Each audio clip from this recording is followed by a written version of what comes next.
Muy buenas tardes. El tema del día de hoy es el tema de salario. Todas las cuestiones y prerrogativas que la ley considera para la protección del salario para el trabajador. Este tema lo vamos a dividir en dos partes por su complejidad. Vamos a ver las normas generales sobre el salario, las normas protectoras sobre el salario y asimismo el salario mínimo, que todo es parte del mismo tema. Empezando, los artículos relativos a este tema es desde el artículo 82 hasta el artículo 116 de la Ley Federal del Trabajo, en la cual, como un antecedente, tenemos una situación de la cual no voy a entrar mucho a fondo, pero para ilustrar, la palabra salario deriva de la cuestión de la sal. Por ahí en Roma, en cierto periodo de tiempo, al momento de efectuar pagos a los soldados o a algunos funcionarios, se les pagaba a través de sal.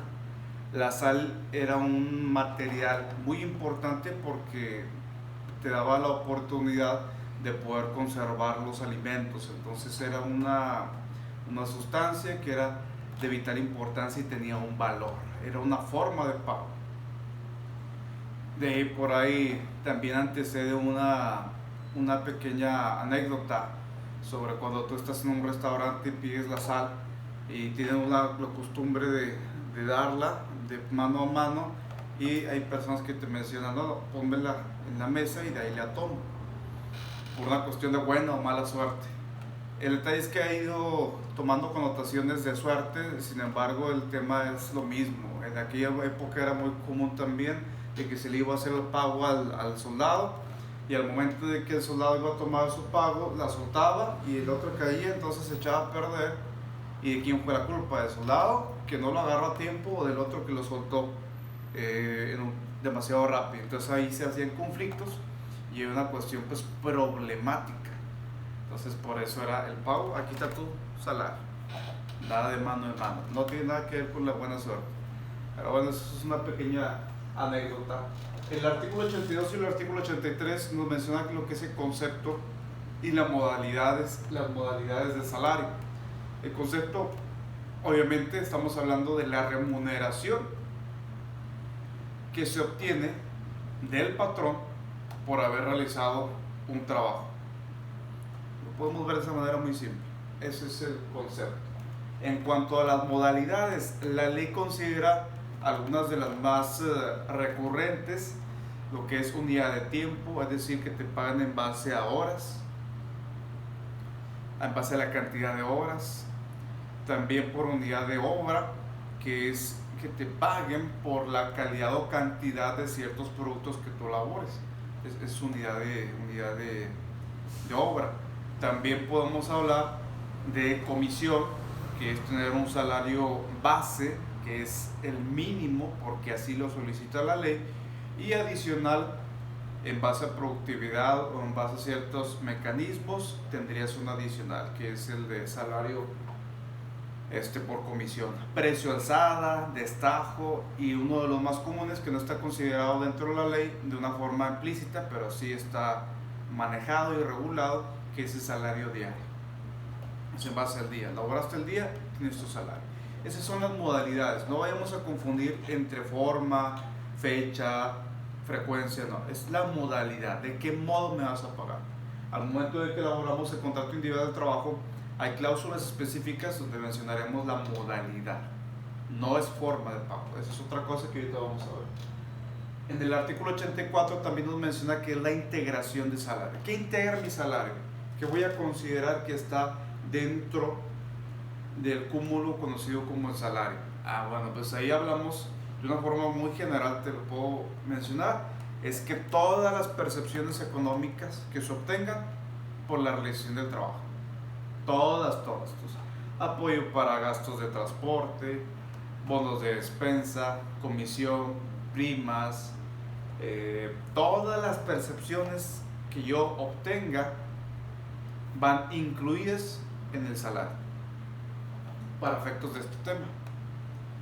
Pues aquí no vale de que no, eso no es dentro del salario, no. Todo lo que tú me pagues, patrón, es dentro del salario, es integración del salario. El artículo 87 también nos brinda un tema importante que se refleja en cuestión económica, que es una gratificación anual.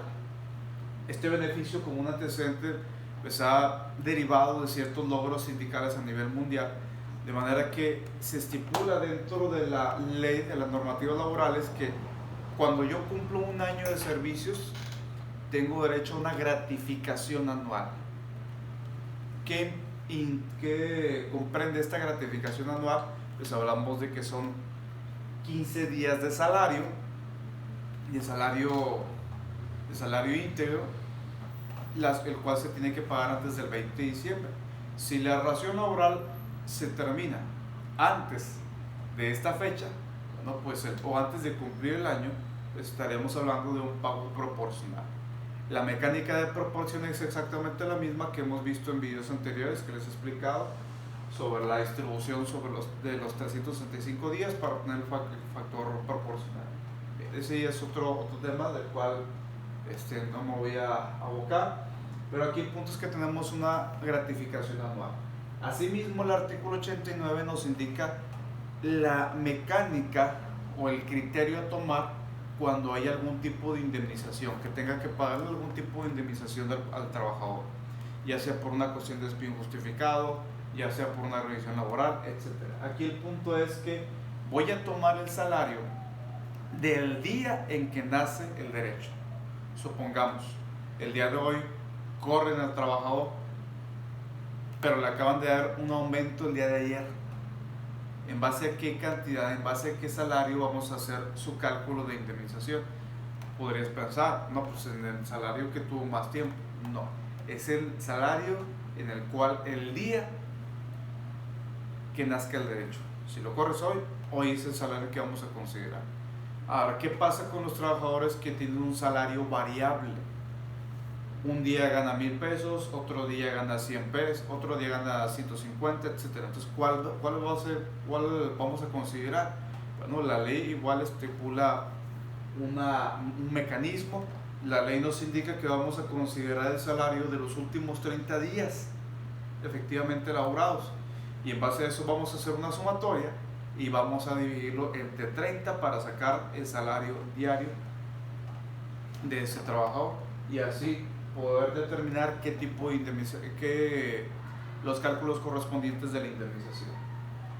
El artículo 98 y el artículo 99 nos indican algunos principios importantes, como es la libre disposición del salario. El salario es el rubro más protegido dentro de todas las prestaciones laborales y obviamente, como es el más importante porque laboramos por ese salario, en ese sentido, la ley dice que la disposición de este salario es como tú quieras.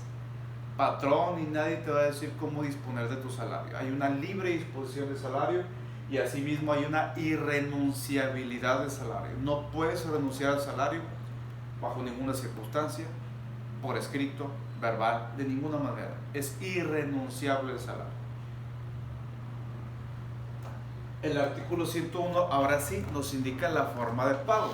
Nos indica la ley que tiene que ser en moneda nacional y tiene que efectuarse directamente y en efectivo al trabajador, salvo pacto en contrario.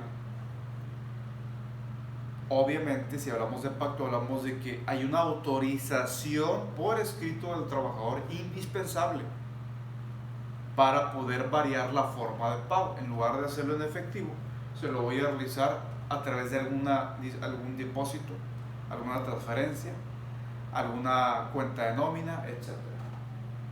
Todos estos mecanismos electrónicos tienen que estar respaldados por escrito por el trabajador. Hay otras formalidades que se tienen que guardar, lo que ya hemos escuchado como el recibo de nómina, tema que me voy a reservar para efectos del segundo capítulo. Entonces ahí nos indica la forma de pago. En el artículo 102 nos menciona también las prestaciones en especie. Ojo, la ley no considera prestaciones en especie, solamente nos indica la salvedad de que estas prestaciones en especie tienen que ser proporcionales al salario y asimismo equitativas o relativas, a las necesidades del trabajador y su familia.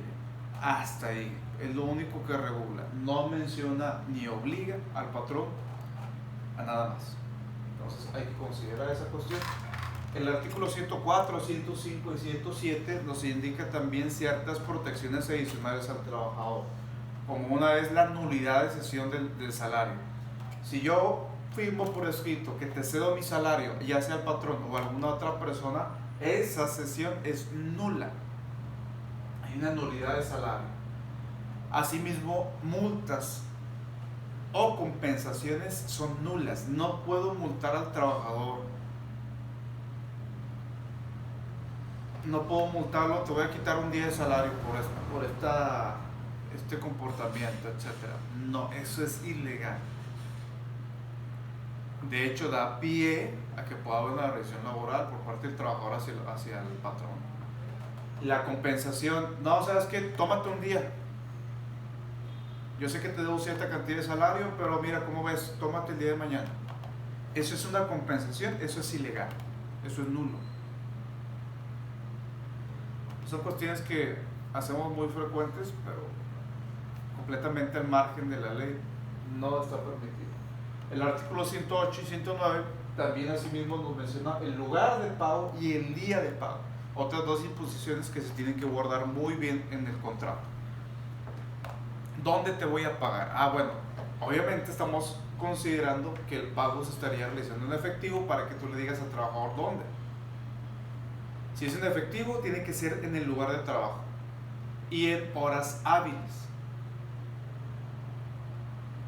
Si el pago lo vamos a realizar a través de una transferencia o algún dispositivo electrónico bancario, bueno, pues ahí nada más se especifica el banco en el cual va a estar realizando los cobros correspondientes. Eso en cuanto al lugar de pago. Y el día de pago, ¿cuándo me vas a pagar? ¿Y bajo qué frecuencia? También hay que indicar cuándo va a ser, quincena, semanal, viernes, etc. Porque es información también importante que el trabajador lo tiene que guardar. Por último del tema, de esta primera parte, tenemos el artículo 110 que nos indica los descuentos autorizados para el trabajador, para el patrón, en el salario del trabajador. Hay muchas disposiciones al respecto me lo voy a reservar para el siguiente capítulo. Por lo pronto sería todo. Queda pendiente entonces salario mínimo, las cuestiones del salario mínimo, las cuestiones de los descuentos, y pues con eso estaríamos poniendo pausa a esto, y también la cuestión del recibo de nómina. Disposiciones importantes que la ley considera, protege y también toma de otras normativas.